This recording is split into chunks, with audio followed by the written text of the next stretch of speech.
혹시 처음 이렇게 마주하고 대하시는 분도 있을 것 같아서 소개 간단히 드리자면, 저는 도각사에서 교무를 맡고 있고 월가 스님이라고 합니다. 앞으로 부르실 때 월가 스님 혹은 뭐 교무 스님 혹은 사이버 스님 이렇게 불러주시면 될 것 같습니다. 제가 참고로 도각사에서 또 이 사이버 세계를 맡고 있어서 사이버 스님이 저는 개인적으로 마음에 아주 드는 것 같아요. 감사합니다. 오늘 주제는 저희 초급반인데요. 그 바로공양이라는 거에 대해서 주제가 그렇게 됐습니다. 아마 모르고 오신 분도 있으실 거예요. 오늘 바로공양이 주제인데, 바로공양을 뭐 하는 법, 밥 바로 펴서 전달하고 밥 덜어서 먹고 하는 게 저희 지금 여건상 그렇게 넉넉치가 않아요. 그래서 공양을 하시기도 좀 힘들고 해서 오늘은 바로 펴서 먹는 거는 사실 어디서나 많이 배우실 수가 있습니다. 대신 오늘은 큰 스님께서 또 말씀해 주신 바로라고 하는 거에 의미가 있어요. 그거를 말씀드리는 시간으로 하려고 합니다. 그리고 또 그거 바로 공양 직접 하면은 다 마치면 한 1시간에서 1시간 반 정도 걸리거든요. 그럼 이제 점점 밑에서 뭐가 올라오죠? 이게 밥 한 끼 먹는 게 이렇게 힘든가, 이 울분이 올라옵니다. 그래서 처음 공부가 안 된 상태에서 바로 공양을 하면 나갈 때 얼굴이 시뻘개져서 나가는 거예요. 내가 지금 이렇게 화내려고 저래 왔어? 이렇게 얼굴 붉고 해서 밥 먹으려고 왔어? 이 생각이 들어요.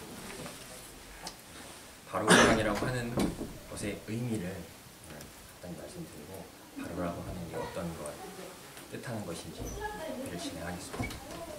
그에 앞서서 바로라고 하는 거를 아마 다 들어보셨을 텐데, 그 이전에 간단하게 먼저 말씀드릴 내용이 있습니다.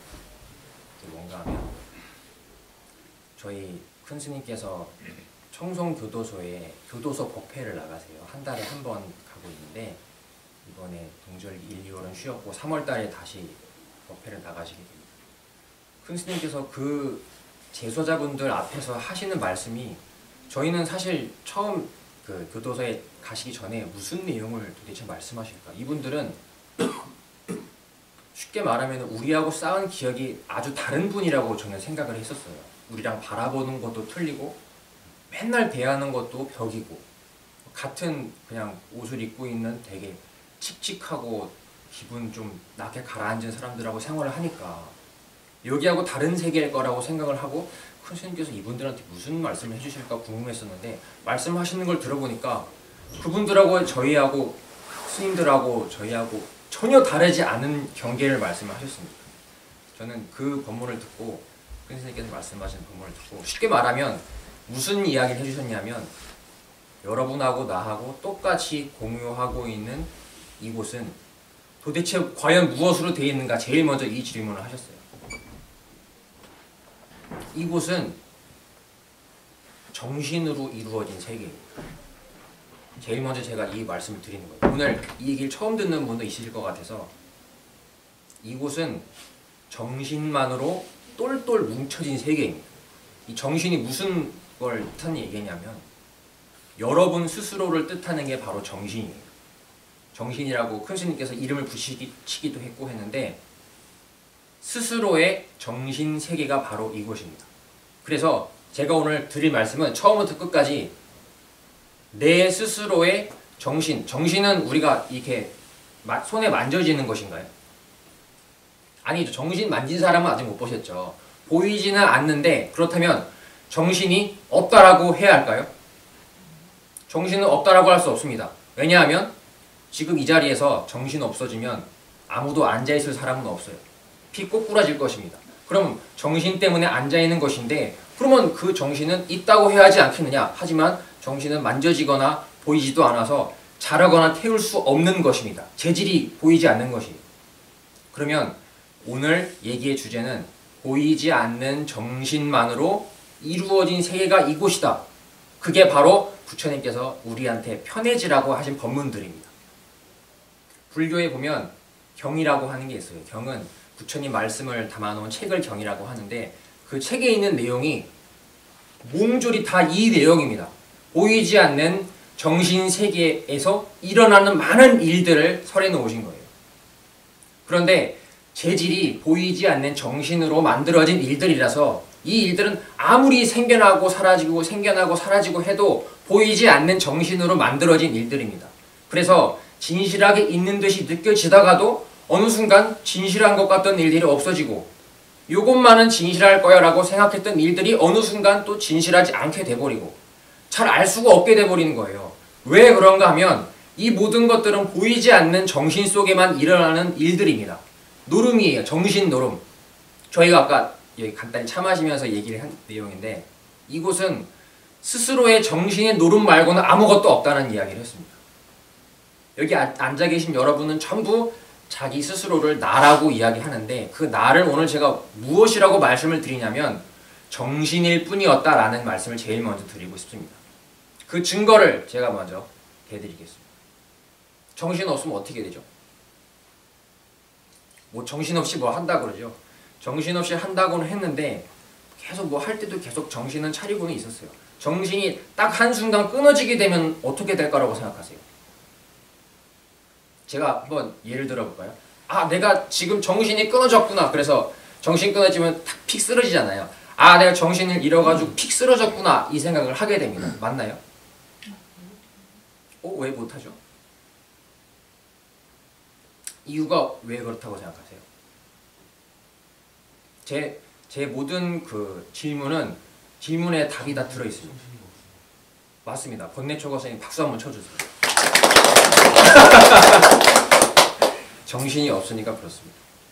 그러면 그 얘기를 바꿔서 말해본다면 몸이 픽 쓰러졌을 때 아, 내가 정신 잃고 몸이 땅바닥에 쓰러졌구나 라는 생각을 못한다는 얘기입니다. 지금. 그렇다면 정신이 없어지면 몸이 어떻게 되는 소리죠? 몸이 계속 이게 누워있는 채로 남아있을 수 없다는 얘기를 지금 했습니다. 그럼 몸이라고 하는 건 정체가 뭘까요? 내가 이토록 사랑하고 이 세상 모든 것보다 제일 아끼는 게 이 몸입니다. 근데 이 몸이 제가 지금 첫 질문이 정신 없어지면 어떻게 되냐고 여쭤봤습니다. 몸이 쓰러진지도 모르는 거예요. 그러면 이 몸이라고 하는 것은 무엇이 안 끊어졌을 때만 몸으로 느껴지는 거예요. 정신의 귀속물이라고 생각하셔도 돼요. 왜냐하면 정신이 없는 몸은 아무런 소용이 없습니다. 목석이라고 하셨어요. 부처님께서. 여기에는 생명이 들어있지 않습니다. 수많은 이들이 이 인체라고 하는 몸이라고 하는 것에 어떤 뭔가가 정신을 이어주는 아니면 이 활력이라고 하는 것을 제공하는 원동력이 있을 것이라고 생각하고 무수히 계속 분해하고 뜯어보고 했어요. 이걸 뜯어보니까 결론이 어떻게 나왔냐면 부처님께서 2500년 전에 경에 말씀하셨습니다. 육신은 네 가지로 이루어져 있다. 무엇으로 이루어져 있냐면 흙, 물, 불, 바람 네 가지로 이루어져 있다. 아무리 견고하고 딱딱하던 뼈도 모두 다 흩어지고 나면 흙으로 돌아가고 체온, 땀, 피, 고름, 물 이런 것들은 전부 물로 돌아가고 따뜻했던 체온은 불로 돌아가고 한숨만 끊어져도 몇 분을 못 참고 그냥 이 세상을 이별하게 되는 호흡이라고 하는 호흡은 바로 바람으로 돌아간다고 하셨습니다. 그러면 4대 강리 당제 하처 그 아침 개송할 때도 나오는 부분이에요. 이 4대가 각각 흩어지고 나면 쉽게 말해서 우리가 이렇게 사랑하고 아끼는 몸이라고 하는 것이 어느 순간 인연이 다해서 흙으로 가고 땅으로 가고 불로 가고 바람으로 가버리고 나면 당제 하처 그러면 너가 그렇게 아끼고 사랑하던 나라고 하는 것은 어디에 있겠느냐라는 말씀을 하셨습니다. 그러면 우리가 이 몸이라고 하는 나는 알고 보면 4대인데 4가지로 되어 있는 것인데 그 4가지가 우리는 나라고 이야기를 하고 살고 있었던 것이에요. 근데 그 4가지 과연 4가지 중에 어느 부분에 나라고 하는 게 있느냐라고 또 여쭤보시는 겁니다.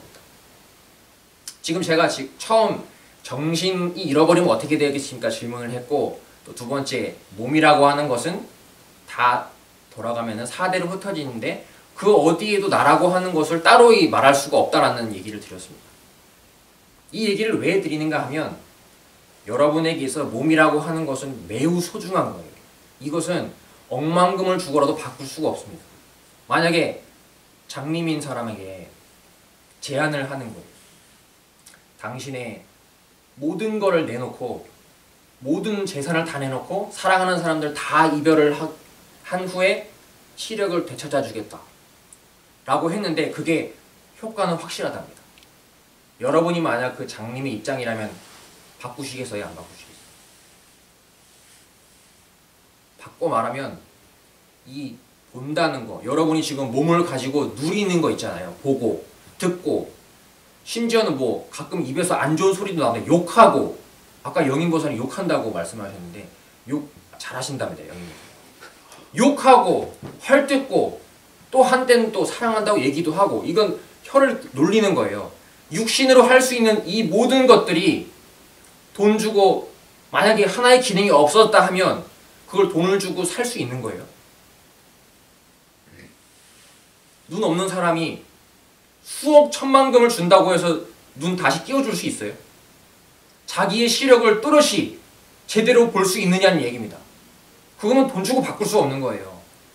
그래서 제가 지금 처음 이 말씀을 드리는 이유는, 여러분이 여러 번 말씀을 드렸지만 항상 이 마음을 바닥에 깔고 계십시오.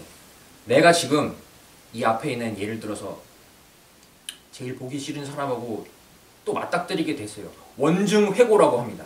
8가지 고통 중에 하나인데, 원망하고 증오하지만 만나야 되는 고통 어떻습니까? 여러분이 제일 원망하는 사람을 지금 떠올려 보시고 바로 앞에 지금 웃으면서 생글생글 웃으면서 왔다고 생각해 보세요. 기뻐요? 막 보기도 싫고 짜증이 납니다. 이건 고통이에요. 부처님께서 이것은 원망하고 증오하지만 만나야 하는 고통이라고 하셨습니다. 근데 여러분이 계속 그 사람을 만날 때마다 그 생각이 드는 거예요. 꼴도 보기 싫어. 아, 제발 좀 눈앞에서 사라졌으면 좋겠다는 생각 맨날 합니다. 근데 저는 그 말씀을 드리는 게 아니고, 여러분에게 그 사람을 볼 수 있는 눈이 있습니다. 그렇죠? 이 눈이 있으니까 그 사람을 보고 싫어하는 거예요. 여러분한테 귀가 있습니다. 그 사람이 옆에 와서 살랑살랑 거리는데도 너무너무 싫어요. 왜 그런가 하면 그 사람의 말투 자체가 싫습니다. 그 사람의 목소리 톤 자체가 싫어요. 근데 여러분에게는 그 목소리를 듣고 싫어할 수 있는 귀가 있습니다. 맞죠? 여러분 귀 없으면 그 사람이 여러분한테 욕하는 거 듣고 화낼 수 있어요? 화 못 내요. 그러면 여러분이 그 사람 목소리를 듣고 짜증을 낸다는 것 자체는 여러분이 들을 수 있다는 것입니다. 들을 수 있는 능력에 감사하시길 바랍니다.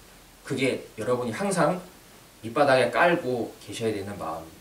내가 무언가 볼 때 내가 이 자체를 본다는 것 자체는 기적이라는 생각을 하십시오. 여러분과 같이 이 본다는 세계를 누리지 못하는 것들이 엄청나게 많아요. 인간 세계 말고도 눈이 없는 짐승도 많고 귀신도 그렇고, 이 바라본다는 이 인식 자체는 놀라운 일입니다. 너무너무 위대한 거예요. 이건 제가 아까 억만금을 주고도 바꿀 수 없다 했습니다. 그러면 여러분은 지금 쉽게 말하면 억만금을 갖고 계신 거랑 똑같습니다. 여러분 지금 앞에 있는 거 보이시죠?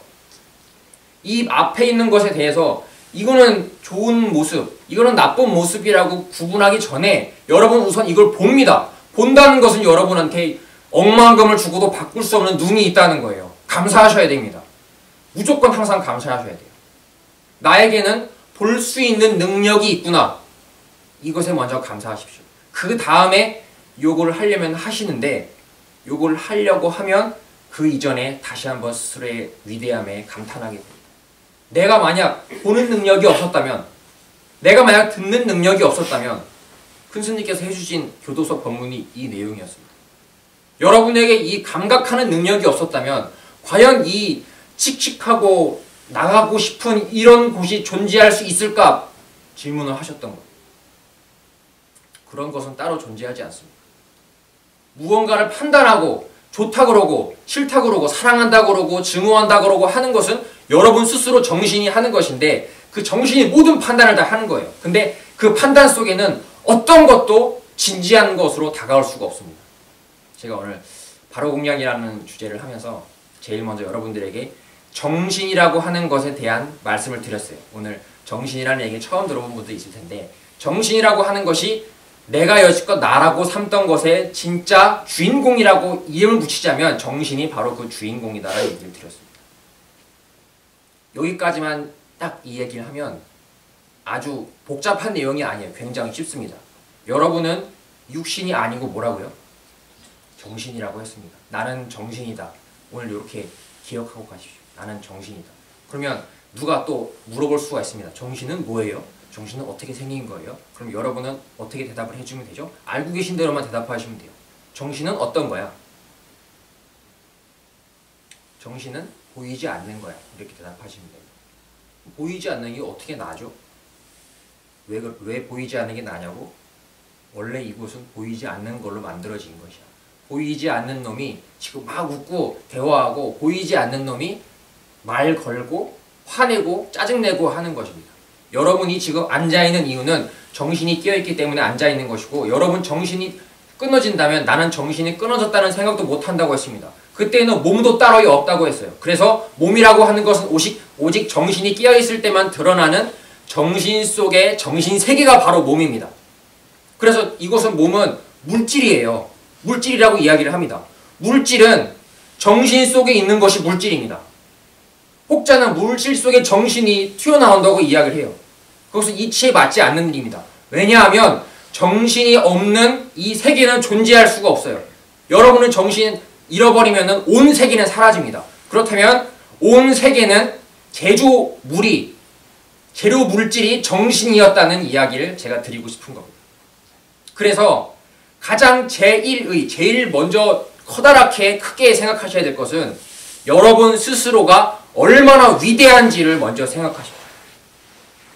스님들은 항상 그 저녁에 같이 모여서 커피를 한 잔씩 드시거든요. 그때 뭐 서로 있었던 일도 이야기하고 스님들은 자기 생각을 다 드러내놓고 이야기를 합니다. 왜냐하면 스님들이 공부하는 내용은 나라고 하는 자존심이라는 것을 아주 철저히 무시하는 공부를 해요.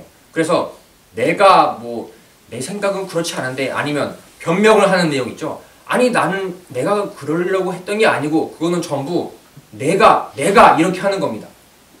근데 부처님께서 해주신 법문은 그 나라고 하는 게 얼마나 내가 믿고 있던 나가 허망한 것인지 무너지기 쉬운 것인지를 법문을 해주셨어요. 그래서 저희 스님들이 모이면 항상 나를 내세우는 스님이 있으면 옆에서 따끔하게 질타도 해주시고 혼도 내주시고 하는 자리가 같이 모여서 차 마시는 자리입니다. 언뜻 들으면 되게 좀 무겁고 심각한 분위기일 것 같은데 항상 웃으면서 비난하고 웃으면서 헐뜯고 하니까 모두 스님들이 서로 다 장난으로 그 시간을 즐기시고 합니다. 그 스님들이 항상 하는 이야기가 정신임을 잊지 않는 자세를 계속 유지하도록, 그게 바로 스님들끼리 모여 사는 것의 장점이에요. 스님들끼리 모여 살지 않고, 여러분이 그런 분들 굉장히 많습니다. 여기서 법문 듣고 나가서 요 신발을 신는 순간 이 법문하고 다른 세계가 펼쳐지는 거예요. 왜 그런가 하면 스님들이 항상 얘기하는 것은 보이지 않는 정신끼리 대화하고 있다. 그래서 보이지 않는 놈끼리만 여기 앉아있는 것이니까 여기는 사실 그걸 뭐라고 하냐면 환상의 세계라고 합니다. 경전에서는 극락세계라고 해요. 이곳은 보이지 않는 정신끼리만 만나 있는 극락세계입니다. 근데 극락세계라는 이야기를 듣고 나가게 되면 만나는 사람들이 극락세계라는 이야기를 하는 사람들이겠어요? 극락세계는 무슨 개뿔 이런 사람들입니다. 극락세계라는 생각도 못 해본 사람들이에요. 그 사람들이 하는 얘기하고 계속 얘기를 나누다 보면 여기가 극락세계라는 그 기억은 온데간데 없어지게 되는 겁니다. 그래서 스님들하고 만났을 때의 극락세계라는 기억을 쌓는 횟수가 많으면 많을수록 여러분이 나가서도 방패가 튼튼해지실 수가 있어요. 근데 방패가 튼튼해지지 않은 상태에서는 신발을 신기는커녕 요 코너 돌 때 이제 다른 세계가 펼쳐지게 됩니다. 그래서 그거는 누구라도 맞닥뜨리게 되는 여기 절에 오셔서 공부하시는 분의 딜레마라는 것을 먼저 알아두시고, 스님들은 어떤 공부를 하는지 제가 또 지금 잠깐 말씀드렸습니다. 크게 뭔가 어떤 커다란 단계가 있고 뭔가 밟아서 올라가는 계단 같은 대단한 세계가 있는 것이 아니에요. 스님들은 항상 지금 이곳의 이야기를 합니다. 스님들은 항상 생활의 이야기를 하고 대화하고, 그때 내가 공부하는 승려이지만 속상했던 이야기를 하고 짜증났던 이야기를 합니다. 그럼 맞받아치는 그 듣고 있는 스님은 뭐라고 말씀해 주시냐면, 뭐 그런 걸 가지고 뭐 짜증을 내고 그래 이런 식으로 말씀하시지 않습니다. 모두가 서로에게 하는 말씀들은 스님들은 서로 법문이에요. 당신이 짜증났던 것은 당신은 지금이라고 하는 이 순간이 얼마나 위대한지를 그때 잠깐 몰랐었습니다. 지금 이 순간을 보십시오. 지금 이 순간에 남아있는 게 단 한 가지라도 있습니까? 이곳에 지금 이 순간에 남아있는 게 없다는 거는 조그만 애도 다 압니다. 애한테 물어보면 분명히 대답해요. 너 지금 이 순간에 내가 박수 쳤지? 이 박수 친 거 어디로 갔어? 그러면 뭐라고 그러겠어요? 계속 남아있다고 하겠어요? 아닙니다. 사라졌다고 하겠죠? 걔도 어린아이도 사라지는 건 알아요. 지금 이곳에 아무것도 남아있는 게 없다는 건 누구라도 알지만 그렇다면은 내가 짜증나고 속상하고 아니면은 그때 아쉬웠던 소리 하는 것도 역시 지금 이곳에 남아있지 않아야 됩니다. 근데 그거는 예외로 치는 거예요. 그게 사람들이 행하는 모순입니다. 쉽게 말해서 이 부처님 말씀 들은 거를 어떤 지식 공간의 한가운데에 책 꽂아 놓는 것처럼 생각을 하고 이거는 필요할 때 꺼내서 본다라는 개념을 갖고 있어요. 그리고 내가 생활할 때 가서는 나한테 일어나는 일들은 부처님 말씀하신 모든 것은 잠시도 머무르지 않고 사라지는 것이다라는 걸 적용을 안 시키는 거예요. 왜냐하면 내 영역이고 내 일이니까. 이것도 역시 나에서 출발하는 이야기입니다. 그래서 제가 아까 방금 지금 이 순간이라는 말씀을 잠깐 드렸는데 지금 이 순간에 모든 것이 들어있다라는 큰 스님 법문이 있습니다. 그걸 제가 한문으로 한번 써보겠습니다.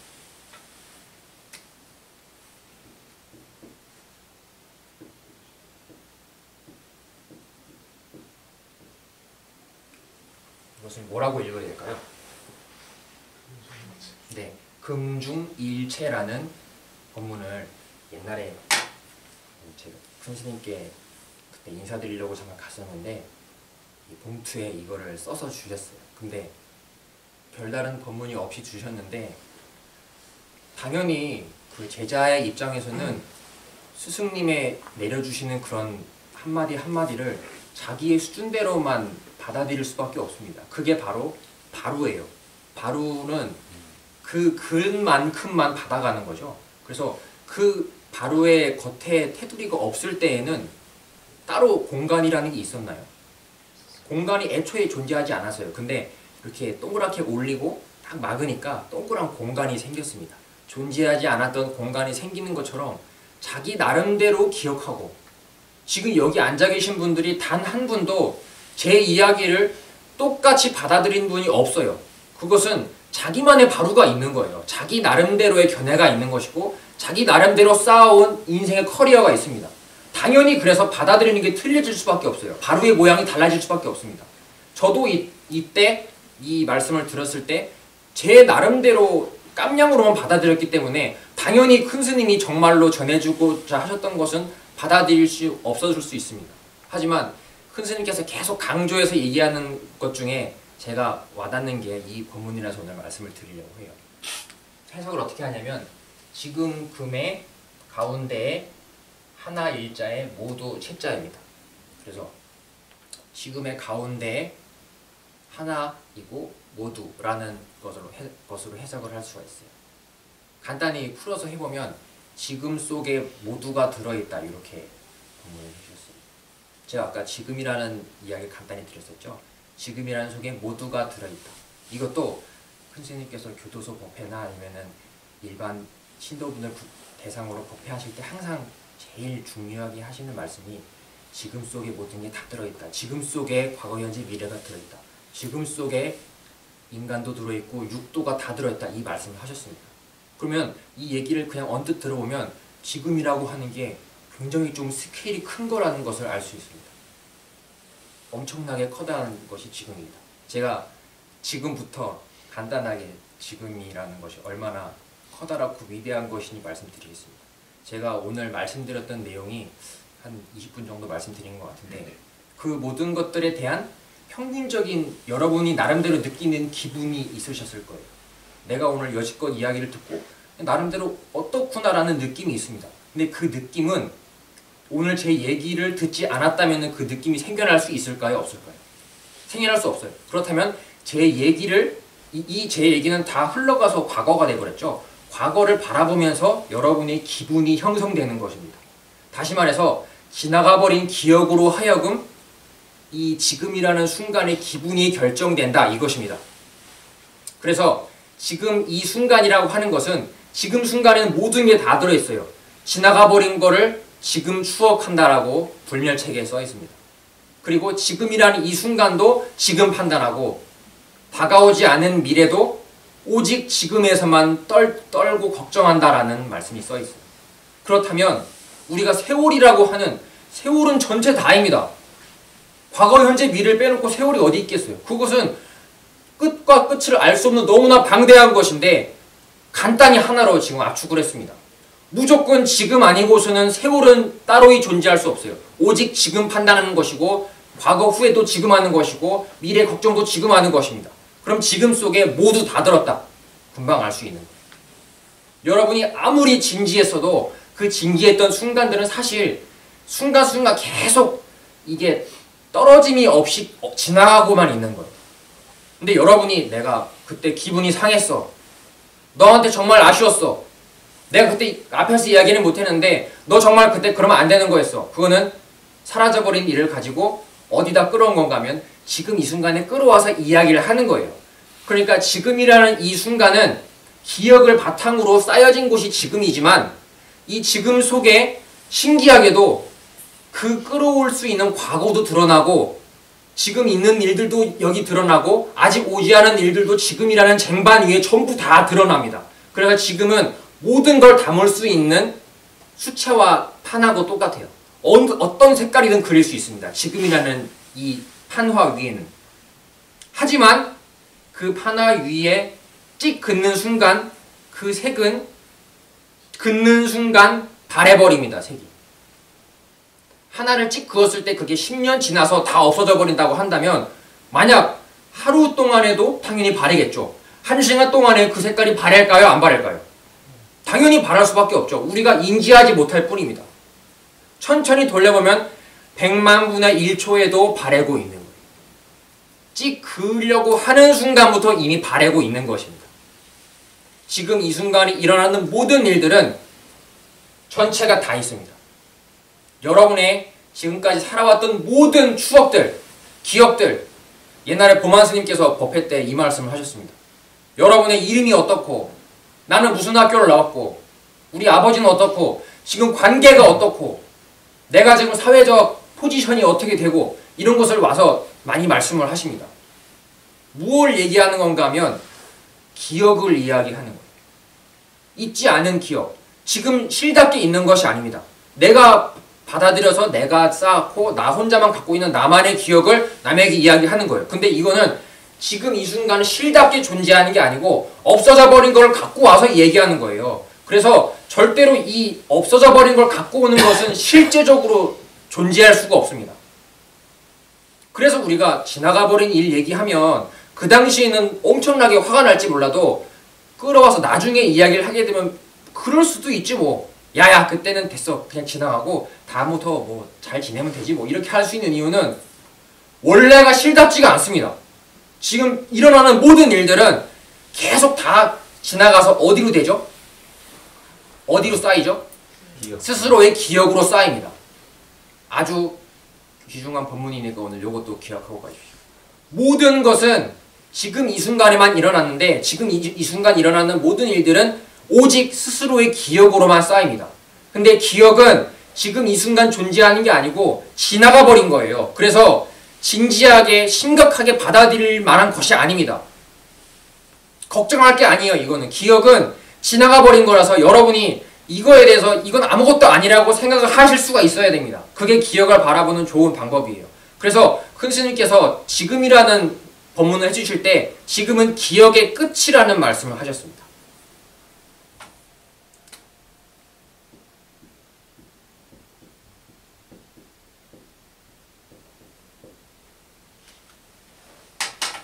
제가 오늘 안녕하십니까 하고 걱정하고 인사할 때도 과거이고 말을 처음 꺼내서 정신이라고 하는 것이 픽 꼬꾸라지면 어떻게 됩니까? 여쭤볼 때도 과거이고 그 뒤에 몸이라고 하는 것이 다 흩어지면은 어디에 나라고 하는 게 있을 수 있겠습니까? 라고 말한 것도 기억이 되었습니다. 그리고 지금 이 순간에는 온 세월이 다 드러나지만 그 지금 속에 신기하게도 모두가 다 들어있다는 금중일체라는 말씀도 드렸습니다. 이것도 역시 뭐예요?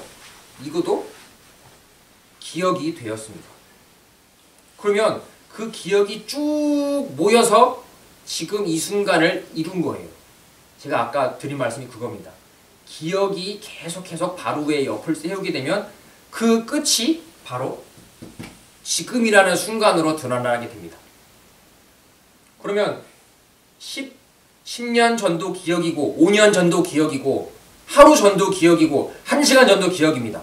제가 방금 전까지 했던 모든 말들도 역시 기억이에요. 그러면 계속 기억이 돼서 쌓여서 도달된 게 어디라고요? 지금은 뭐겠어요? 지금은 기억이에요. 왜냐하면 지금이라고 이야기하는 순간 사라져버린다고 했죠. 기억으로 되고 마는 거예요. 그래서 지금이라는 말은 우리가 지금이라는 이야기를 할 수는 있습니다. 이 순간이 정말 진리의 순간이지. 이 순간 말고는 없어. 지금이 위대한 순간이지. 근데 이 말소리 하자마자 족족 어떻게 돼요? 전부 기억가는 거예요. 그리고 지금이 정말로 위대한 진리의 순간입니다. 이런 명언들 많이 있습니다. 다른 사람보다 제일 중요한 사람은 뭐 지금 여기 있는 사람이고 여러분이 제일 사랑해야 할 사람은 지금 옆에 있는 사람입니다. 이런 이야기가 있습니다. 근데 그 지금이 지금 제가 어떻게 됐다는 얘기를 하냐면 지금은 없어져 버리는 거예요. 지금은 기억으로 다 가는 겁니다. 그래서 기억이 끝이 지금이지 지금이라고 하는 순간이 마치 어떤 영롱하게 진리가 담겨있는 무슨 마니보주처럼 딱 어디에 존재하는 게 아니에요. 지금이라고 깨달을 수는 있지만 깨닫는 순간 기억이 돼버립니다. 그래서 오직 기억밖에 없다는 걸 제가 말씀드리는 겁니다. 지금. 무조건 기억이에요. 여러분 인생 전부 다 기억입니다. 기억은 중요할 것이 없다고 부처님께서 말씀하셨습니다.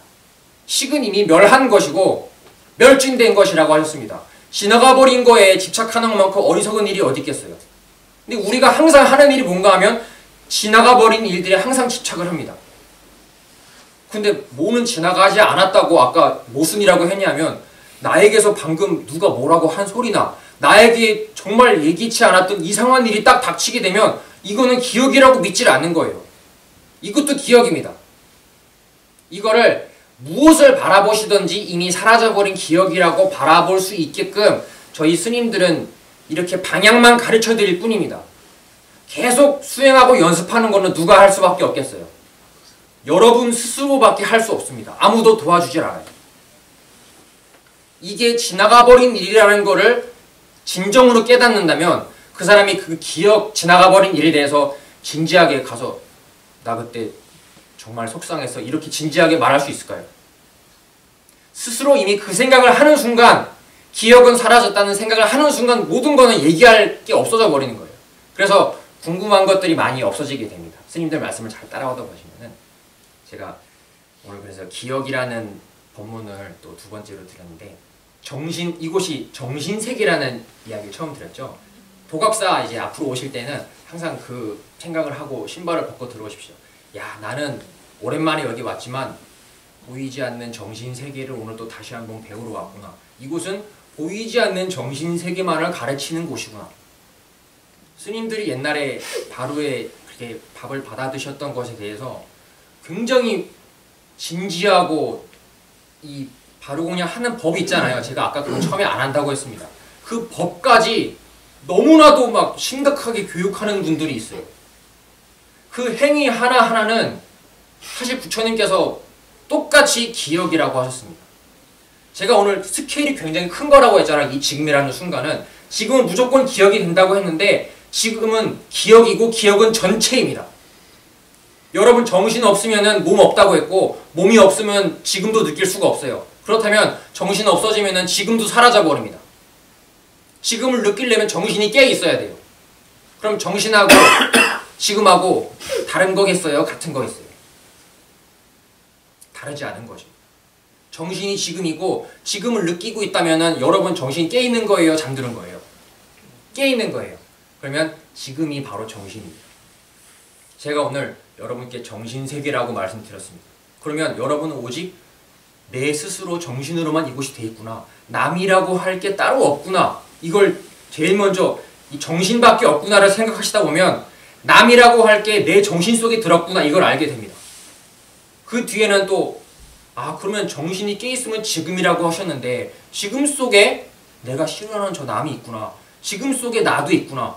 지금 속에 과거가 있고 현재가 있고 지금 속에 미래가 있구나. 그러면 지금 속에는 온 천지가 다 들었구나 라는 걸 알 수 있습니다. 이것만 가지고도 여러분이 다른 분들한테 법문을 해주실 수가 있어요. 꼭 자기가 알고 있는 바까지라도 좋습니다. 한마디라도 이렇게 주변 사람들한테 이야기를 해주면 그것이 정말 소중한 이유는 그것이 여러분의 기억이 됩니다. 법문을 했던 것은 단 한마디라도 지금 여기에 이 포섭을 하려는 분들이 꽤 되는 걸로 제가 알고 있어요. 근데 이게 말씀을 한마디 딱 던지는 것이 그 사람을 좋게 하는 것도 있지만 제일 좋은 것은 법문을 했던 나의 기억이 쌓이는 거예요. 내가 무슨 법문을 했느냐? 오직 보이지 않는 나로만 이루어진 위대한 것이라는 법문을 한마디라도 다른 사람에게 해줬다면 그것은 고스란히 여러분의 기억이 되지 다른 이의 기억이 되지 않습니다. 그러면 그것은 청정한 기억으로 여러분의 바로를 이루게 되는 거예요. 바로 공양이 바로바로 먹어서 바로가 아니에요. 기억이 쌓인 그 모습을 형틀을 그냥 바로라는 것으로 공부를 삼아 이거를 보면서도 야 무조건 전부 다 기억이구나 이것을 다시 한번 생각하라고 그렇게 법문을 해주신 것이지 이 바로를 전발하고 1시간 반 동안 이렇게 하는 것에 무슨 의미가 있던 게 아니에요. 도각사에 오신 스님 중에 그런 행위 하나하나에 아니면 걸음걸이 하나하나에 뭔가 대단한 의미가 있을 거라고 평생을 살아오셨던 스님도 계십니다. 근데 큰 스님을 만나고서는 이곳이 드디어 내가 정착할 곳이구나 해서 오신 스님도 계세요. 도대체 왜 모든 행위가 남아있지 않음을 말씀해 주시는 부처님의 말씀을 설해주면서 이 행위는 진지하다고 이야기를 하는 것이에요. 그거는 앞뒤가 맞지 않는 말입니다. 법칙 자체가 지금이라는 법칙밖에 없고 지금이라는 법칙 속에 아무것도 남아있는 것이 없다면 행위 발걸음 하나도 남아있지 않아야 되는 거예요. 죄라는 것도 남아있지 않아야 되는 겁니다. 내가 도대체 왜 같은 잘못을 반복하지? 나는 이 생각을 안 하기로 했는데 왜 자꾸만 저것만 보면 이 생각이 나는 거지? 끊으려고 해도 끊어지지가 않는다라는 이 생각은 죄예요. 이게 얼마나 어리석은 일이지 부처님이 84,000가지로 설해 놓으셨습니다. 너가 지금 죄라고 생각하는 그것이 얼마나 말이 되지 않는 일인지 지금 남아있느냐 봐라 이렇게 말씀을 하시는 겁니다. 부처님은. 자취도 없어요 지금에. 근데 우리 혼자서 나 혼자서 그 죄를 만들어가지고 나 혼자서 막 땅을 치면서 나 혼자서 우는 거예요. 사람들이 그러면 와서 옆에 와서 뭐 위로를 해주고 그러겠죠? 그러면 뭔가가 저 밑에서 뭔가 내가 이렇게 슬퍼하면은 이렇게 옆에 사람들이 따뜻하게 위로도 되고 뭔가가 좋은 것 같다 또 울어요 나중에. 습관이 계속 그렇게 잘못 들게 되는 거예요. 죄가 점점 짙어지게 되는 겁니다. 말도 안 되는 거예요. 그래서 천수경에 보면 죄무자성 종심기 이런 구절이 나옵니다. 죄는 스스로의 성품이 없어요. 왜냐하면 이제 여러분 지금이라는 쟁반을 놓고 가만히 요 지금을 들여다보시면 여기 모든 정답이 다 들어있습니다. 죄가 왜 있을 수 없겠어요? 지금이 없기 때문에 죄는 있을 수가 없습니다. 그러면 절을 3만 번 해가지고 이 지금 속에 있는 죄가 사라지는 그런 현상이 있을 수 있겠어요? 절로 그 죄가 없어지는 거예요. 말도 되지 않는 것입니다. 원래 지금 속에 아무것도 남을 수가 없어요. 그거를 아는 존재가 제일 현명하게 죄를 바라보는 존재입니다. 죄는 한치의 티끌도 없이 사라져버려서 다 기억이 된 것이기 때문에 기억 속에만 죄가 있는 것이지만 기억은 제가 심각하게 바라볼 게 전혀 아니라고 그랬습니다. 그러면 죄도 심각하게 하나도 안 바라볼 수 있어야 되는 거예요. 그 존재에게만 죄가 없어지는 겁니다. 무슨 말인지 아시겠죠? 네, 죄는 어디에도 없습니다. 나 혼자 가지고 있는 거예요. 나 혼자 잡고 있는 거예요. 그렇게 하지 마십시오. 제가 억지로 그렇게 하지 마시라고 지금 말씀드리는 겁니다. 스님들도 그 스님이 되시고 나서는 앞에 있던 인생은 아무 소용이 없습니다. 그게 뭐 옛날에 잘못을 했어도 내가 돈 감아준다 이런 얘기가 절대 아니에요. 그 의미 자체는 스님이 되는 순간부터 새의 삶이다라는 그 의미 자체는 그 앞에 있었던 것들은 마치 지금 속에 아무것도 한 티의 티끌도 남음이 없듯이 이미 다 사라져버렸기 때문에 너가 만약에 그 지나가버린 것에 계속 연연을 한다면 너는 부처님의 말씀을 제대로 받아들일 준비가 안 돼 있다고 봅니다. 그래서 지나가버린 거 완전히 무시할 수 있어야지만 스님이 될 수 있어요. 무제 스님께서 그래서 스님이 되셨습니다. 무제 스님께서 만약에 지나가버린 일에 대해서 계속 붙들고 계시고 집착하고 하셨다면 스님들께서 받아주지 않으셨을 거예요. 그거는 어떻게 보면 쉽게 말해서 돈하고 바꿀 수 있는 큰 용기입니다. 누가 자기가 쌓아온 이 기억을 무시할 수 있겠어요? 기억 무시하는 게 말은 쉽죠. 너 그래도 그렇게 너무 다그치게 얘기하면 안 돼. 네 기억 내가 스님한테 배웠는데 그거 무시할 줄 알아야 돼 라고 하는데 그렇게 막 옆에 타일 누고 집에 가서 나한테 갑자기 막 애가 가출했대요. 그러면 바로 112 전화를 해가지고 이거 어떡하죠? 이거 어떻게 없어져 버리면 다리에도 하나 부러져 버리면 어떻게 큰일 났는데 어떡하지? 이렇게 바로 전화를 하게 됩니다. 나의 가족 아니면 내 소중한 내 사랑하는 것은 사라지지 않았으면 하는 게 우리가 생각하는 모순이라는 얘기 드린 겁니다. 옛날에 제가 그 2005년에 면을 사찰에 잠깐 몸담았던 적이 있는데 그때 큰스님 법문을 이때 종이에 A4 용지에 프린트된 법문이 있었어요. 그거를 가지고 사실 어떻게 보면 그 절은 큰 스님 곁에 있는 게 아니고 다른 스님을 모시고 군에 군종작으로 가기 전에 준비하는 기간이었거든요. 그래서 가르침이 큰 스님의 가르침을 받을 수가 없잖아요. 그래서 큰 스님의 법문이 담긴 그것도 역시 제 나름대로만 이해하고 있는 법문을 가지고 가서 심심할 때 읽는데 옆에 행자라고 합니다. 절에 스님이 되기 전에 예비로 다 들어오신 분을 행자라고 하는데 저보다 먼저 들어오신 행자분이 있었어요. 그분이 큰 스님이 법문해 놓으신 그걸 되게 유심하게 보시는 거예요. 그러더니 그분은 이 세상 말로 말하면 기억이 굉장히 다양하게 많으신 분이었어요. 그리고 자녀분도 수라에 한 3분 정도나 계셨고 근데 3분이 있는 상태에서 무작정 와버리신 거예요. 절로. 그래서 매일 밤 또 그런 가정 상황이 되면 항상 집안에 누군가가 어떻게 해요? 아파요. 그래서 아파서 항상 매일 전화를 하고 그랬습니다.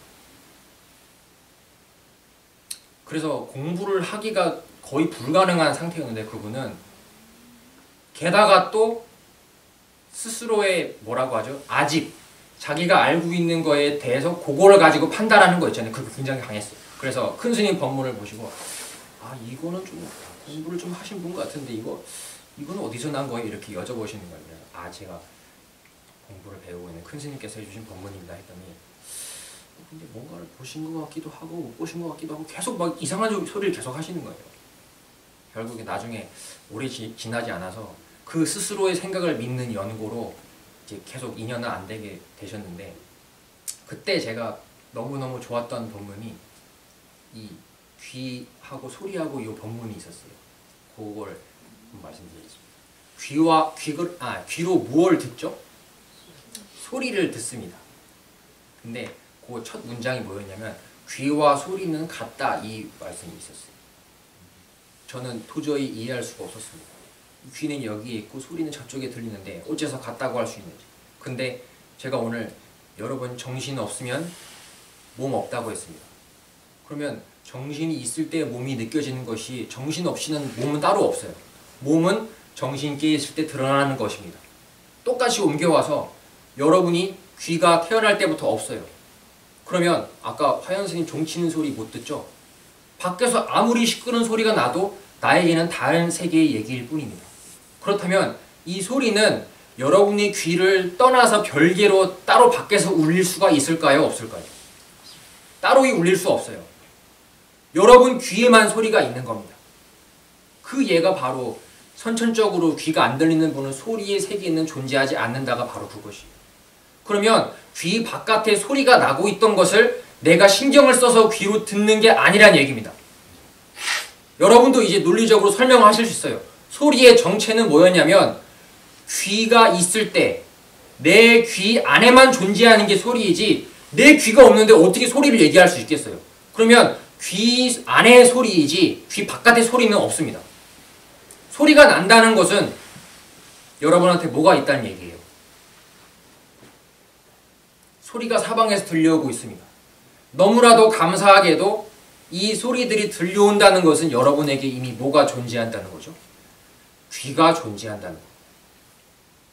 이걸 반대로 이렇게 바라보면은 엄청나게 커다란 걸 느끼실 수 있을 거예요.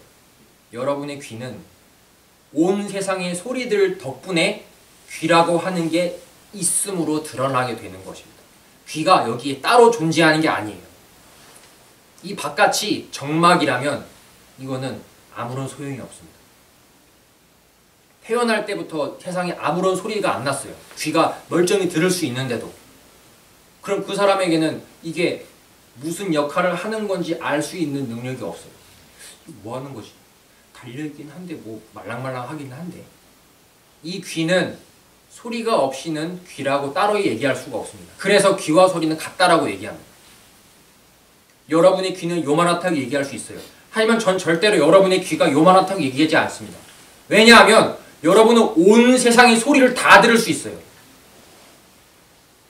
온 세상의 소리를 다 들을 수 있다면 여러분이 온 세상의 소리 때문에 여러분의 귀가 드러난다고 했잖아요.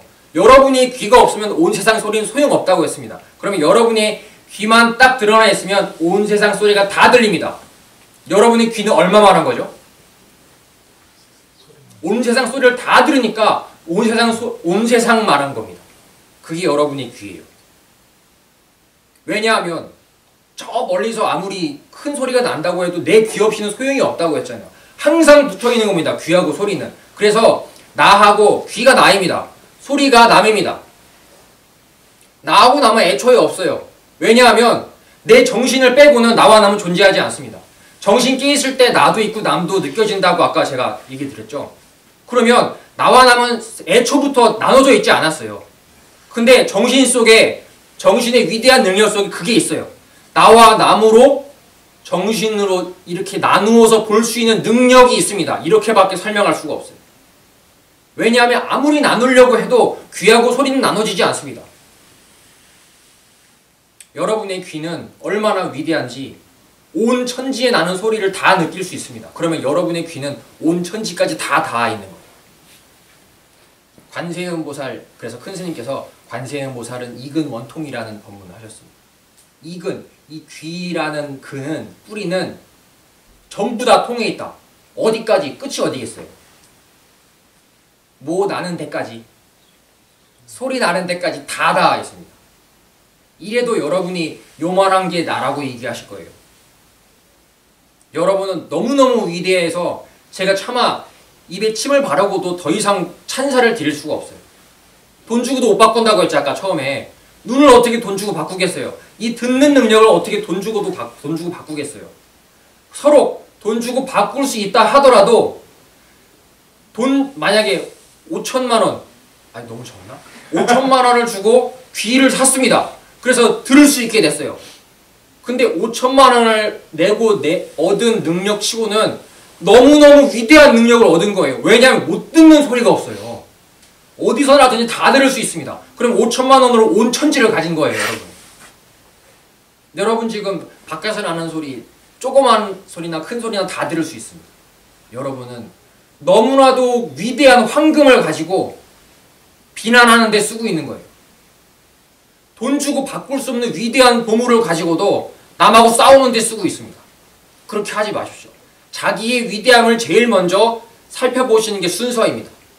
그래서 도각사에 오면 정신일 뿐이라는 걸 제일 먼저 말씀드리고, 스스로의 정신이 얼마나 위대하면 귀도, 제가 아까 귀와 소리는 같다 이 말씀드린 게, 귀도 정신 속에 들어있고 눈도 정신 속에 들어있습니다. 내 감각기관 전부 다 정신 속에 들어있습니다.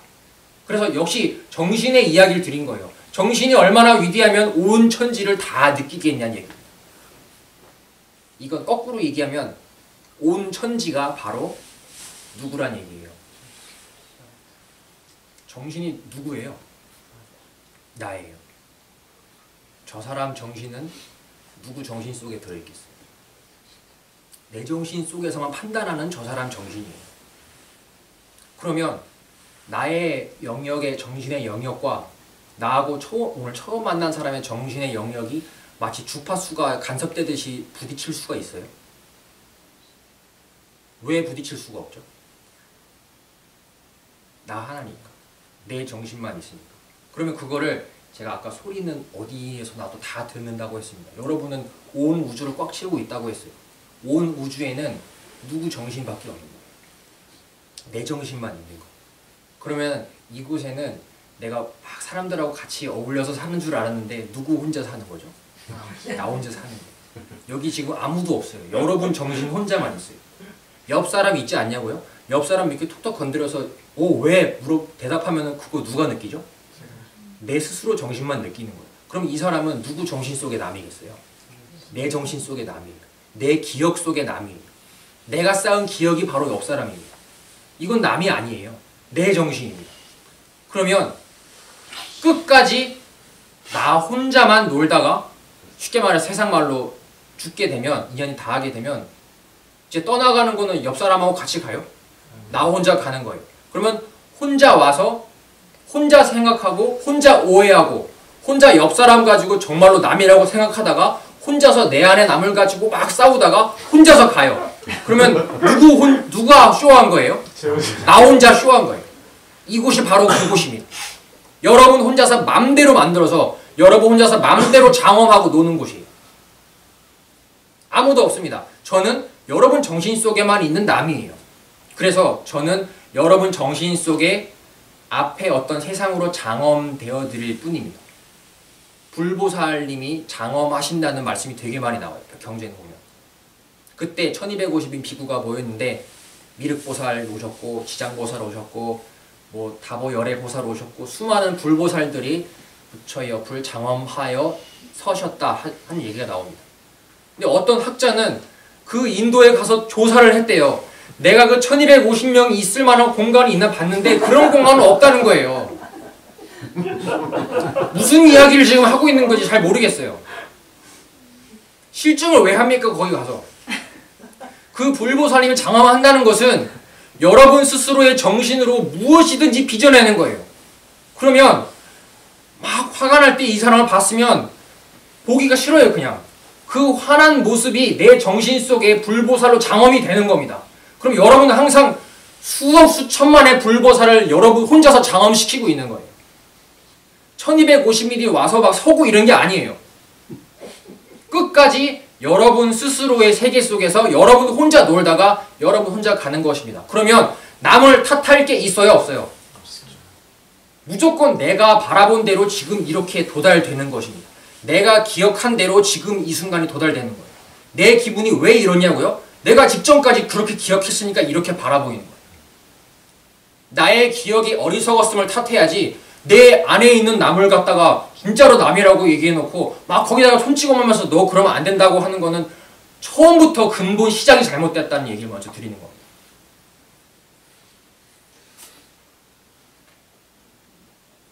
그래서 이곳은 흔히 객관적이라고도 하고 주관적이라고도 합니다. 혹 어떤 이들은 객관적인 물체가 하나가 있다면 그거를 나름대로 주관적으로 받아들이는 것이다. 혹은 뭐 객관적인 거는 언제나 이 자리 그대로 있지만 우리가 신경 쓸 때, 정신이 깨있을 때 아니면 얘기할 때 그것이 주관적으로 드러나는 것이다 라는 얘기도 합니다. 얘기가 쉬워요? 어려워요? 되게 복잡합니다. 이게 객관적으로 저 사람도 나와 같은 객관적을 볼 것이다 라는 거는 누구의 정신이겠어요? 내 정신이죠? 그러면 이것을 저 사람은 분명히 이렇게 생각할 거야. 이거는 내 생각입니다. 보만 스님이 지난번 법회 때 말씀하셨죠? 저 사람이 생각은 내 생각이고 내 생각이 어떻다는 것도 내 생각이고 이 세상이 어떻다는 것도 내 생각이라 했습니다. 그걸 뭐라고 표현하냐면 세상에선 주관적이라고 표현을 해요. 그렇다면 이거는 객관적이다. 아니야 이거는 그래도 객관적이야 라고 하는 건 뭐예요? 이거 주관적이에요.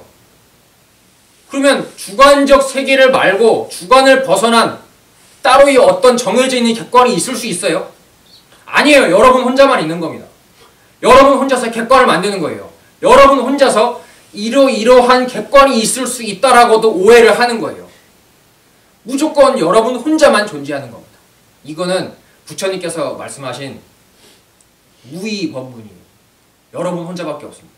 근데 그 혼자가 제가 오늘 너무나 다행스럽게도 이렇게 막 만지고 그으면은 피고름 나고 칼로 찢어지고 이런 게 내가 아니에요. 정신이 나인데 정신은 눈에 보이지 않습니다. 보이지 않아서 칼로 태울 수 없습니다. 병들어서 늙어서 죽을 수가 없어요. 그러면 이 보이지 않는 거는 끝나는 기한이 정해져 있을까요? 정해지지 않을까요? 끝날 수 없어요. 왜 그런가 하면 보이지 않는 거라서 그래요. 이거는 시작된 적이 없어요. 보이지 않는 거라서 그렇습니다. 끝날 날이 없다면 영원하다는 얘기예요. 여러분 삶은 이번 생이 절대로 끝이 아닙니다. 불교에서 윤회라고 하는 이야기가 있습니다. 이번 몸이 끝나면 다른 몸을 받는다고 해요. 근데 되게 많은 분들이 그거를 두려움으로 받아들이십니다. 왜 두려움으로 받아들이시겠어요? 막 바퀴벌레 대고 그러고.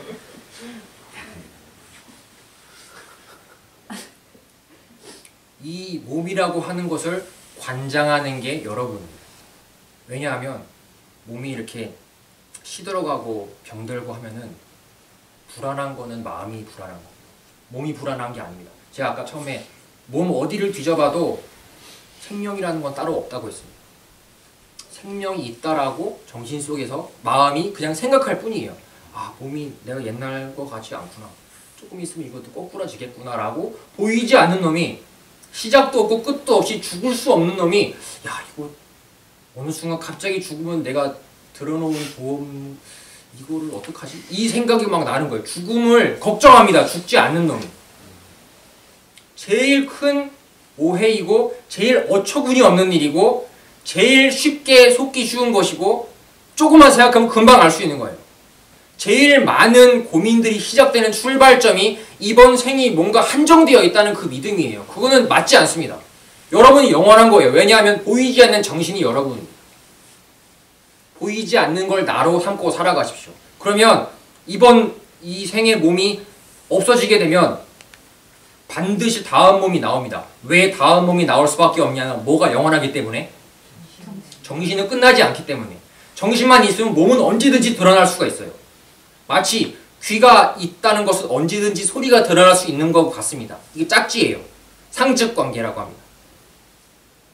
여러분이 만약에 항상 보이지 않고 쭉 흐르고 있는 정신이 여러분임을 믿고 사신다면 이 몸에 대해서 이게 무너져가는 것에 대해서 전에 생각하던 것보다는 훨씬 덤덤하고 아무렇지 않게 받아들이실 수가 있습니다.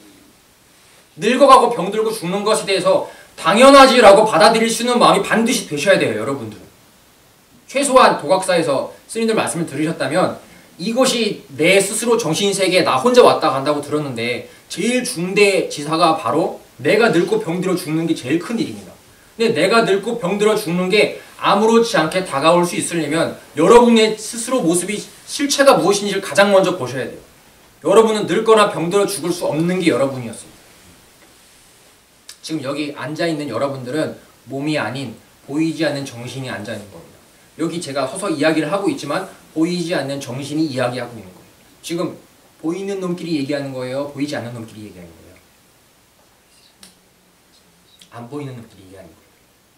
저는 안 보이는 놈 앞에 여러분이 드러났어요. 근데 제가 아까 이게 따로 다르지 않다고 했습니다. 보이지 않는 놈, 정신이 깨있으면 세상이 지금이 있다는 것이고 지금 있다는 것은 정신이 깨있는 것이다. 이건 항상 짝이에요.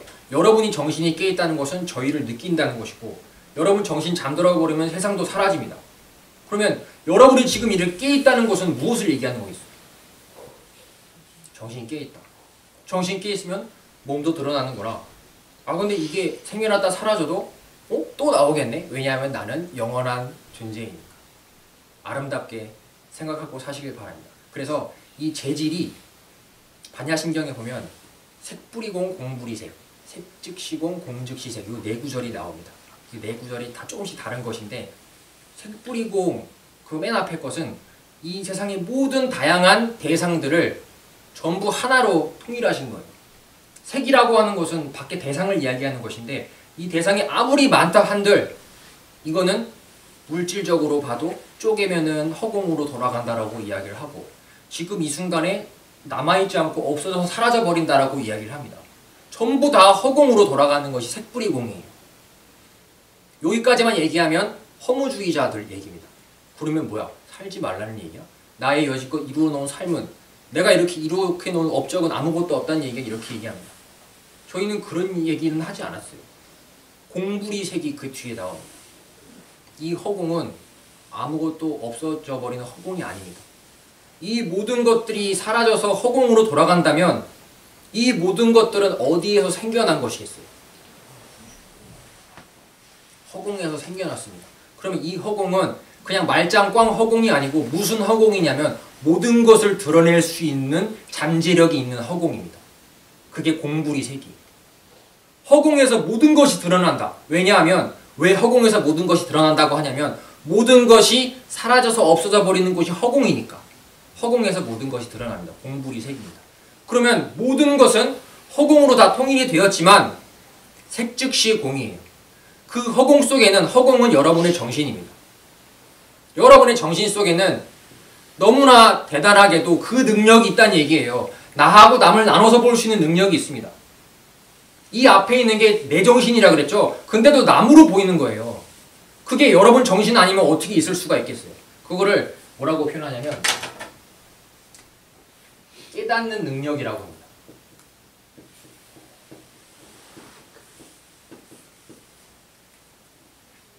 여러분의 깨닫는 능력 속에 나와 남이 나누어져서 있는 듯이 드러나게 됩니다. 사실은 이 모조리 통째로는 다 여러분 정신 속의 일이에요. 마치 뭐하고 똑같냐면 꿈꾸는 거하고 똑같습니다. 꿈속에 있는 세계, 꿈속에서 무서운 나, 꿈속에서 일어나는 모든 생각들, 쟤가 여기 왜 나왔지? 얘하고 얘는 친구가 아닌데 왜 같이 있지? 이런 생각들 전부 다 여러분 정신 속에만 있는 애들이에요. 그러면 여러분 혼자서 다 만들어낸 것인데 이 깨닫는 능력 속에 이상하게도 바깥에 남이 따로 있고 내가 따로 있고 나 혼자 하는 생각 따로 있는 것처럼 그렇게 느껴지는 겁니다. 깨닫는 능력 때문에. 깨닫는 능력은 그래서 위대한 거예요. 깨닫는 능력 덕택에 여러분이 지금 제가 바깥에 있다라고도 깨달을 수 있고 대화를 한다고도 깨달을 수 있고 아 오늘 뭐 앉아서 여러 가지 이야기를 들었다라고 혼자서 이렇게 생각할 수 있는 게 전부 깨닫는 능력입니다. 이 능력 말고는 아무것도 없어요. 온 우주에. 제가 오늘 제일 중요하게 드린 이야기가 여러분은 정신이라고 이야기를 드렸고 정신은 보이지 않는다고 했습니다. 보이지 않는 정신 속에는 능력이 있어요. 불멸에는 그게 뭐라고 나오냐면 법칙이라고 나옵니다. 나무가 자라서 잎사귀를 피우고 사라지는 그 모습은 보여요. 하지만 그 나무를 살찌우게 하고 햇빛을 받고 물을 줘서 점점 커져 나가게 하는 그 이치, 자라나게 하는 이치는 눈에 보여요? 안 보여요? 법칙은 눈에 안 보입니다. 여러분은 바로 법칙이에요. 그 능력 자체. 여러분은 산다라고도 깨달을 수 있고 죽는다라고도 깨달을 수는 있어요. 하지만 그 깨닫는 능력이 여러분이지 깨닫는 능력은 죽는 놈이 아닙니다. 얘는 보이지 않는 정신이 하는 짓이 깨닫는 능력이라서 죽을 수 없는 놈이에요. 근데 걔가 죽는다라고 오해를 하게 되는 게 모든 일들의 출발점입니다. 그때는 내가 생기게 되는 거예요. 죽는 내가 드러나게 됩니다. 이 깨닫는 능력 하기 전에는 나라고 하는 게 따로 없었어요. 쉽게 말하면 잠들 때, 잠들어 있을 때 누가 아 내가 여지껏 이렇게 해놓은 업적이 얼마나 내가 이대로 죽을 수 있나 자면서 이 말하는 사람이 있어요? 없어요. 잠 깼을 때만 하는 거예요. 깨닫는 능력으로만 하는 겁니다. 근데 그 모든 일들이 정신 속의 일임을 모르고 할 때에는 너무너무 힘든 일들이 계속 앞에 펼쳐지게 되는 겁니다.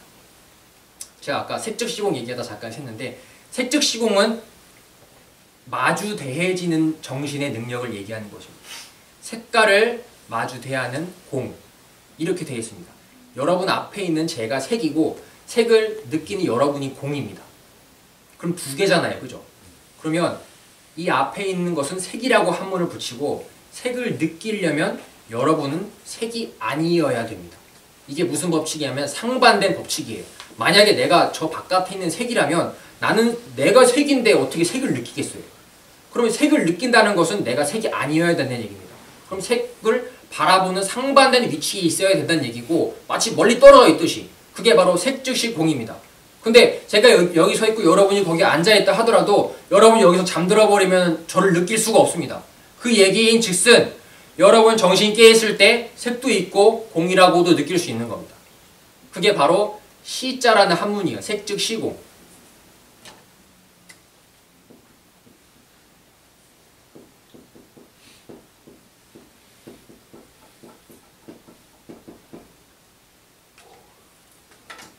불멸책에 보면은 이 색을 눈으로 비유를 했을 때 색깔을 보려면 색깔을 보는 눈에는 아무 색깔이 없어야지 색깔을 볼 수 있다, 이런 법문이 있습니다.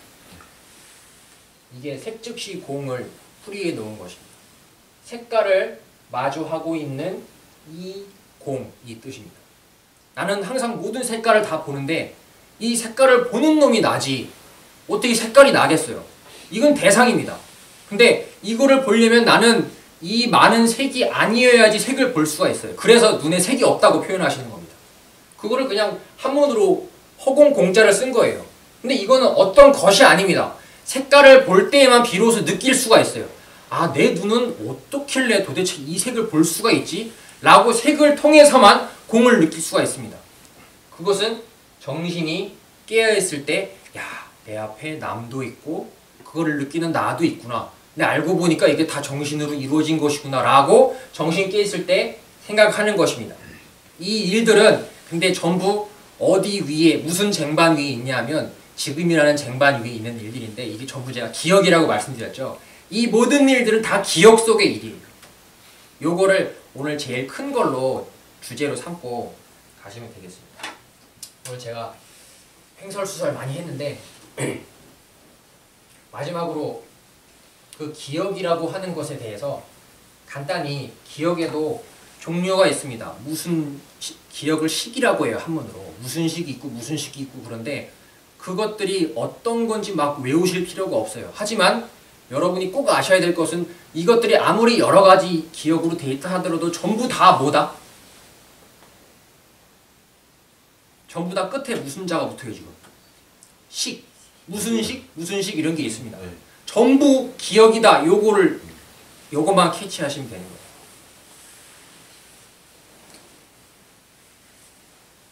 안이비설신의라고 있습니다.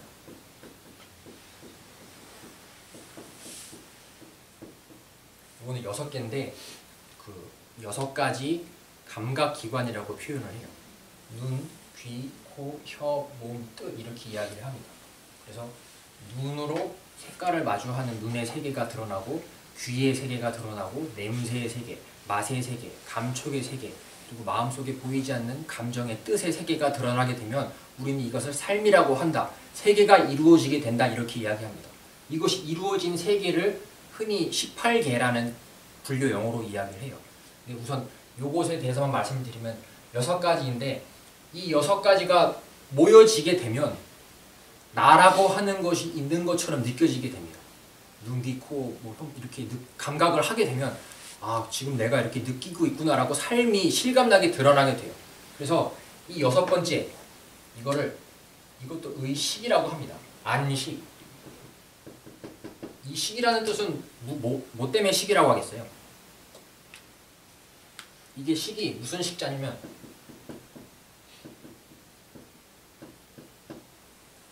기억 식자입니다. 기억할 식, 식식입니다. 그러면 눈으로 본 거 전부 기억이란 얘기고, 들은 거 전부 기억이란 얘기고, 제가 오늘 모든 것은 다 기억이라고 했죠. 이 보고 듣고 느끼는 모든 세계가 기억입니다. 그러면 이 모든 것들이 6가지잖아요. 안이비, 설신, 의식이 이 순간 드러나는 식들이에요. 이거를 현식이라고 합니다. 제6식. 6번째 인식은, 이 현자는 이게 현현한다, 드러난다는 소리예요.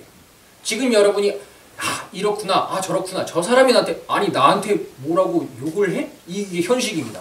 근데 이 기억임을 모르면 이제 말이 막 나가게 되겠죠. 근데 기억임을 알 때 아, 그냥 드러나는 걸 느끼는 걸 현식이라고 합니다. 이게 마음속에 욱하는 게 올라오기 전에 딱 듣는 순간, 그 인식한 순간만을 현식이라고 합니다. 근데 그것이 속절없이 스스로의 정신세계 속에서 무엇으로 된다고요? 무조건 기억이 됩니다. 나만 알고 있는 기억이 돼요. 내 나름대로 나 혼자서 받아들인 기억이 됩니다. 그게 바로의 첫 널빤지를 이루게 됩니다. 이게 널빤지가 계속 쌓이게 되면은 공간이 드러나게 되는 거예요. 기억을 제7식이라고 합니다. 육식 다음에 있는 식이라고 해서 7식이라고 합니다. 이것은 현식이 탁 드러났다 없어지고 드러났다 없어지고 이게 없어졌는데도 남아있어요. 계속. 이것은 여러분의 정신 속에 기억하는 능력이 있는데 그 기억하는 능력이 마치 형광등이 깜빡이지 않는다는 걸 느끼듯이 쭉 이어져 있는 것처럼 느끼게 해주는 겁니다. 여러분의 삶은 사진 한 장이에요. 사진 한 장에 생명력밖에 없습니다. 물론 그 사진 한 장도 찰나를 머무르지 못하고 없어지지만 그것이 순간순간 모여서 계속 스스로의 기억을 이루게 된다. 그 기억할 때 지나가버린 일, 추억들을 얘기할 때가 제7식, 7번째 식이라고 합니다. 그 바로의 널빤지들이 모이게 되면 쭉 둘러가지고 여러분 나름대로의 공간을 이루게 됩니다. 그 공간은 애초에 없었다고 했죠. 없던 공간이 생겨나게 됐어요. 그걸 8번째 식이라고 합니다. 사실 얘는 존재하지 않았는데 뭐 때문에 생겨난 거죠? 실직, 기억, 실직 때문에 생겨나게 된 거예요. 사실 얘네도 따로 나눌 수는 없습니다. 짝지예요, 다들. 기억이 일어났기 때문에 공간이 생기게 된 것이고 공간을 보면 아, 기억이 이런 형식으로 메꿔졌구나. 이 사람은 이런 기억을 쌓았구나. 지금 이런 마음가짐인 걸 보니까 이걸 흔히 자존심이라고 합니다.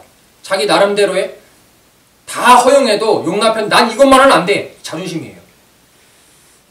난 그것만은 안 되겠어. 여기서 끝냅시다. 이렇게 하는 거를 욱 하고 나를 내세워 저 밑에 나도 모르게 올라오는 거를 제8식입니다. 근데 이거는 뭐 때문에 생긴 거라고 했냐면 제7식 기억으로 인해서 생겨나게 된 본래 존재하지 않았던 공간입니다. 이 기억이라는 것은 뭐 때문에 생겼느냐? 제6식 때문에 생긴다고 했습니다. 이 전부의 공통적인 것은 전부 다 오직 기억일 뿐이다라는 것입니다. 그렇다면 여러분하고 스님들하고 똑같은 법칙은 기억을 쌓는다는 게 똑같은 법칙이네요. 그렇죠? 그러면 어떤 기억을 현식이 어떤 기억으로 드러나게 돼서 기억 속에 어떤 기억으로 둘러쳐지고 어떤 기억의 모양으로 되느냐가 그 사람의 존재가 갈라지게 되는 방향일 겁니다. 그게 육도 윤회가 갈라지는 방향이에요. 그 사람의 견해를 보면 인간의 모습을 하고 있어도 바퀴벌레의 견해를 하고 있으면 바퀴벌레라고 이름을 붙입니다.